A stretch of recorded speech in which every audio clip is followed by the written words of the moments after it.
The Alduin Akatosh, Dichotomy, Book 7 of 2920, The Last Year of First Era, by Alexander Simon, High Priest of the Akatosh Chantry, Wayrest. As High Priest of the Akatosh Chantry, I have dedicated my life to the service of the Great Dragon, he who was first at the beginning, he who is greatest and most powerful of all the divines, he who is the very embodiment of infinity.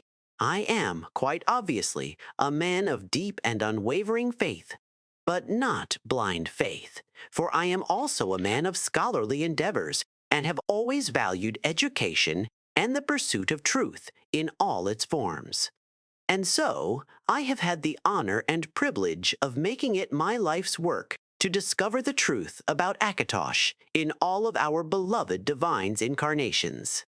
Throughout the civilized world, and I refer not only to the Empire, but to every nation on Great Nirn that has embraced the virtues of learning and letters, the Great Dragon is worshipped. Usually, the highest of divines is referred to as Akatosh, but what some may not be aware of is that he is occasionally referred to by two other names as well. The Aldmer refer to Akatosh as Auri, El. The Nords call him Alduin. These names come up repeatedly in certain ancient texts, and in each one, it is clear that the deity in question is none other than he whom we call Akatosh. Yet there are those who believe, even in this enlightened age, that this is not so, that the regional interpretations of Akatosh are not interpretations of Akatosh at all. Rather, they are references to altogether different deities, deities who may or may not share the same aspects or be the great dragon at all. Many Altmer of Somerset Isle worship Ariel, who is the soul of Onwiel, who in turn is the soul of Anu the Everything. But if you ask the High Elves themselves, as I did, when I traveled to Somerset Isle to continue my research, the majority will concede that Ariel is but Akatosh with a different name, colored by their own cultural beliefs. So maybe it comes as no surprise that the real theological dissension lies in Skyrim, among the Nord people, renowned as much for their stubbornness as they are their hardiness and prowess on the fields of valor. When I journeyed to the stark White Province, I was surprised to find a people whose views on Akatosh are almost diametrically opposed to those of the Altmer. The majority of Nord people seem to believe that their Alduin of legend is not Akatosh, but another deity entirely. A great dragon, yes, but not the great dragon. Determined to get to the heart of this matter, I consulted with several Nords, chief among them an old and respected clan chief by the name of Bjorn Much-Bloodied.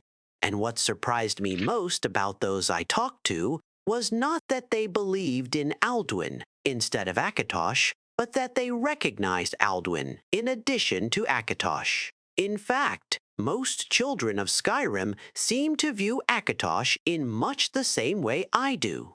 He is, in fact, the great dragon. First among the divines, perseverance personified, and, more than anything, a force of supreme good in the world. Alduin, they claim, is something altogether different. Whether or not he is actually a deity remains in question, but the Alduin of Nord folklore is in fact a dragon, but one so ancient and so powerful he was dubbed the World Eater, and some accounts even have him devouring the souls of the dead to maintain his own power. Other stories revolve around Alduin acting as some sort of dragon king, uniting the other dragons in a war against mankind, until he was eventually defeated at the hands of one or more brave heroes. It is hard to deny that such legends are compelling, but as both high priest and scholar, I am forced to ask that most important of questions. Where is the evidence? The Nords of Skyrim place a high value on their oral traditions, but such is the core of their unreliability. A rumor passed around the Warest market square can change so dramatically in the course of a few simple hours that by the end of the day, one might believe half the city's residents were involved in any number of scandalous activities. How, then, is an educated, enlightened person possibly supposed to believe a legend that has been passed down by word of mouth only for hundreds or even thousands of years? The answer to such a question is simple. He cannot. And so, it is my conclusion that the Alduin of Nord legend is in fact mighty Akatosh, whose story grew twisted and deformed through centuries of retelling and embellishment. Through no real fault of their own, the primitive peoples of Skyrim failed to understand the goodness and greatness of the great dragon, and it was this lack of understanding that formed the basis of what became, ironically, their most impressive creative achievement. Alduin, the World Eater, phantom of bedtime stories and justification for ancient, if imagined, deeds.